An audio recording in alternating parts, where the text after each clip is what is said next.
प्रधानमंत्री जी फिल्मी सितारों को संबोधित करने गए, फिल्मी सितारों को संबोधित करने गए, लेकिन जो लोग पहलगाम में मारे गए थे उनकी पीड़ा, उनका हाल, उनका दुख, उनकी तकलीफ जानने के लिए नहीं गए। जया बच्चन जी कह रही क्या हैं यह देश जानना नहीं चाहता? जया बच्चन जी कह रही हैं कि आप गलत बोल रहे हो। कौन कह रहा है? जया बच्चन।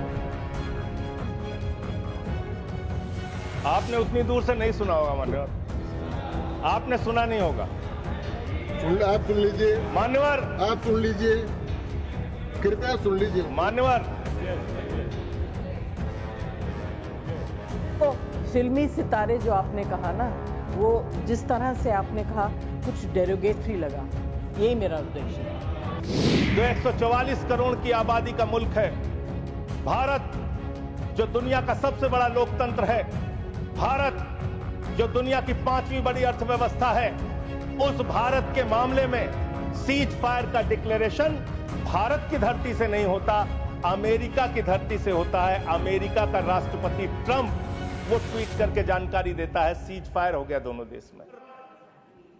कल से लेकर आज तक दोनों सदनों में सरकार की ओर से बहुत सारी बातें कही गई, अपना मुंह से खुद ही बखान किया गया, हमने ऐसा कर दिया, हमने वैसा कर दिया। हम भारत की सेना का,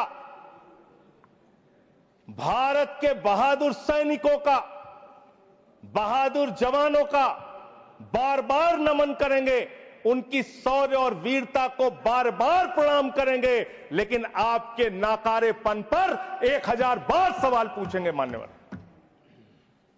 क्योंकि सवाल आपसे बनते हैं। पहलगाम में जो निर्दोष लोग बैसरन घाटी में गए थे, उनको आकर 5 खूंखार आतंकवादियों ने कैसे मार दिया? भारत की सीमा के अंदर 200 किलोमीटर वो आतंकवादी कैसे घुस गए?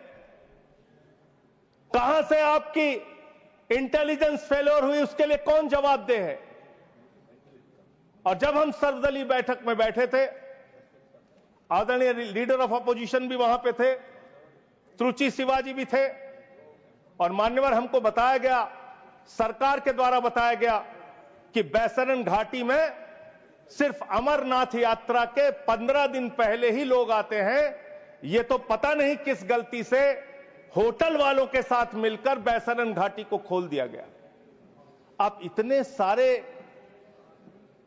अलग अलग दलों के नेताओं को सरकार के जिम्मेदार मंत्री, गृह मंत्री की मौजूदगी में, रक्षा मंत्री की मौजूदगी में गलत जानकारी दे रहे हैं। बाद में जब हमने पता किया तो पता चला कि हमेशा वो बैसरन घाटी खुली रहती है, लेकिन वहां सुरक्षा के कोई इंतजाम नहीं थे मान्यवर। वो लोग चीखते रहे, चिल्लाते रहे, रोते रहे, बिलखते रहे, अपनी जान गंवाते रहे, सहायता मांगते रहे, लेकिन उनकी सहायता करने वाला कोई नहीं था। मैं गया था शुभम द्विवेदी जी के घर कानपुर में मान्यवर, और उनके पिता ने रो के एक ही मांग कही। उनकी पत्नी का रो रो के बुरा हाल था, उनके परिवार के लोगों ने, उनके पिताजी ने रो रो के एक ही बात कही, हमारे बेटे ने देश के लिए अपनी शहादत दी है। जो लोग इसमें मारे गए हैं, सरकार हमें क्या मदद देती है उससे हमें लेना देना नहीं, कम से कम हमको शहीद का दर्जा दिया। ये उनकी पीड़ा थी, उनकी मांग थी। मैं आपके माध्यम से सरकार तक उनकी भावनाएं पहुंचाना चाहता हूं मान्यवर, बताया गया कि जब यह घटना हुई उसके बाद देश के गृह मंत्री वहां जाते हैं। देश के गृह मंत्री ने जाके वहां प्रेस कॉन्फ्रेंस किया, अपनी बात कही। उसके बाद प्रधानमंत्री को इसकी सूचना मिलती है। प्रधानमंत्री जी अपना कार्यक्रम छोड़ के भाग के आते हैं सऊदी अरबिया से। पूरा देश इंतजार कर रहा था कि प्रधानमंत्री जी आ रहे हैं। प्रधानमंत्री जी निश्चित पहलगाम जाएंगे। प्रधानमंत्री जी पहलगाम नहीं गए मान्यवर।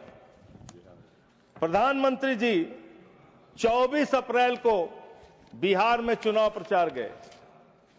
प्रधानमंत्री जी 1 मई को महाराष्ट्र, केरला और आंध्र प्रदेश में उद्घाटन करने के लिए गए।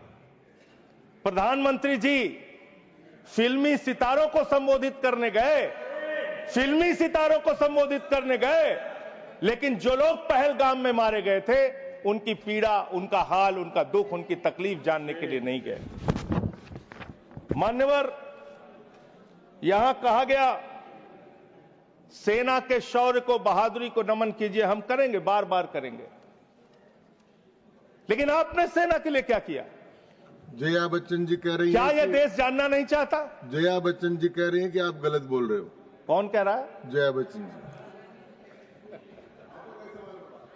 आपने उतनी दूर से नहीं सुना होगा मान्यवर, आपने सुना नहीं होगा। आप सुन लीजिए मान्यवर, आप सुन लीजिए, कृपया सुन लीजिए मान्यवर।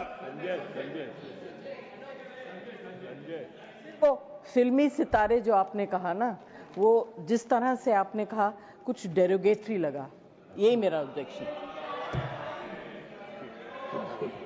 मान्यवर, नहीं, मैं ये नहीं कह रहा हूं कि फिल्मी सितारों को आपने संबोधित किया या किसी आप कार्यक्रम में गए, लेकिन आपकी पहली प्राथमिकता भारत के प्रधानमंत्री के तौर पे क्या थी?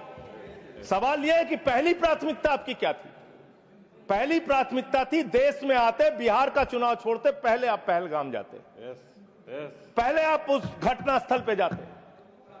हमारा सवाल यह है, अभी त्रुचि शिवाजी बहुत दुखी थे, कह रहे थे प्रधानमंत्री कहां है, सदन में क्यों नहीं आए, प्रधानमंत्री कहां है, प्रधानमंत्री कहां है? अरे शिवाजी, वो अवतार है, इंसान नहीं है। वो अवतार है, कृपया इधर भगवान देखें। है, अदृश्य। इधर देखें, अदृश्य नहीं, कल तमिलनाडु में ही थे अभी सर ये बड़े परेशान है कि प्रधानमंत्री जी सदन में नहीं आए। प्रधानमंत्री जी अवतार हैं, वो अदृश्य रह के भी कहीं मौजूद हो सकते हैं, उनको आना नहीं होता शारीरिक रूप से, वो प्रकट हो जाते हैं, प्रकट हो जाते हैं। नॉन बायोलॉजिकल है सर वो, तो इसलिए प्रधानमंत्री कभी नहीं आते ऐसे मसलों पे।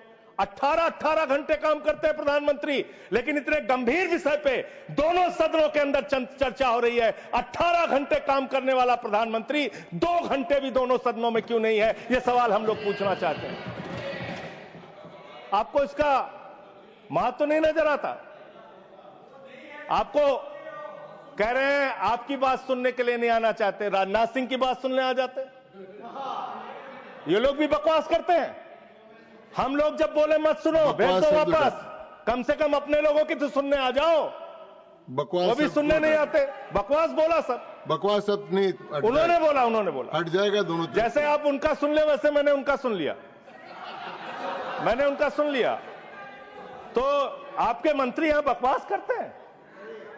आपके माननीय मंत्री, सांसद, नेता जो आते हैं यहां बकवास सब मत बोलिएगा, आप चेयर ने मना कर दिया। चलो मान्यवर, ये सेना के सम्मान की बात हो रही है। आपने कितना सेना का सम्मान किया? 3 साल तक भारत के सेना की भर्ती बंद रही मान्यवर, और उन 3 सालों में भर्ती बंद होने के कारण 1,80,000 सेना की तादाद को कम किया गया। उसके लिए आप जिम्मेदार हैं। बार बार आपसे सवाल पूछा जाएगा और आपकी आलोचना होनी चाहिए। आपने भारत की सेना में भर्ती होना, वो चाहे उत्तर प्रदेश का नौजवान हो, चाहे बिहार का, चाहे हरियाणा का, चाहे राजस्थान का, चाहे हिंदुस्तान के किसी कोने का हो, उसके लिए गौरव और सम्मान की बात होती थी। सुबह 4 बजे उठ के दौड़ लगाता था, मेहनत करता था, उसकी मां दूध पिला के तैयार करती थी अपने बेटे को कि कभी जरूरत पड़ेगी तो अपने प्राणों की आहुति देके भारत माता की रक्षा करेगा। ये आपने उस जगह पे 4 साल की नौकरी कर दी। आप सेना के सम्मान की बात करते हैं। आपके पास सब कुछ के लिए पैसा है, अपने दोस्तों के ऊपर लुटाने के लिए लाखों हजारों करोड़ रुपए है, लेकिन सेना के जवान को आपने अग्निवीर बना के 4 साल की योजना में उनको जवान बना दिया। उनके लिए तनख्वाह देने के लिए पैसा नहीं है आपके पास। बीएसएफ के जवान, सीआईएसएफ के जवान, पैरामिलिट्री फोर्सेस के जवान, उनको पेंशन देने के लिए पैसा नहीं है, शहीद का दर्जा देने के लिए पैसा नहीं है आपके पास। आपके पास सीआरपीएफ के जवान, उनके पास उनको पैरामिलिट्री फोर्सेस को आपको पेंशन देने और शहीद का दर्जा देने का पैसा नहीं है। आप सेना के सम्मान की बात करते हैं, आप सेना के सम्मान की बात करते हैं। मान्यवर, सबसे बड़ा दुख इस बात का हुआ, कल से कहा जा रहा है नहीं, हमने अपने आप सीज फायर डिक्लेयर किया, हमने अपने आप सीज फायर डिक्लेयर किया, इसमें किसी तीसरे देश का हस्तक्षेप नहीं है। आजादी के बाद से लेकर आज तक भारत का स्टैंड एक ही रहा है, हम पाकिस्तान के मामले में किसी भी तीसरे देश की मध्यस्थता नहीं मानते। अगर उस बात के साथ किसी ने धोखा किया है, किसी ने विश्वासघात किया है, तो उसका नाम है भारत के प्रधानमंत्री नरेंद्र मोदी। मैं इस सदन के अंदर कहना चाहता हूं, आपने उस भावना के साथ विश्वासघात किया है। मानवर, अमेरिका की मध्यस्थता आपने स्वीकार की, और मैं इसलिए चंद लाइनें आपके लिए कहना चाहूंगा कि तू इधर उधर की ना बात कर, तू उधर उधर की। आप ही का चेहरा आ रहा है सर, थोड़ा निर्देश दे दीजिए, आप ही को दिखाए जा रहे हैं बार बार। तू इधर उधर की ना बात कर, ये बता कि काफिला क्यों लूटा।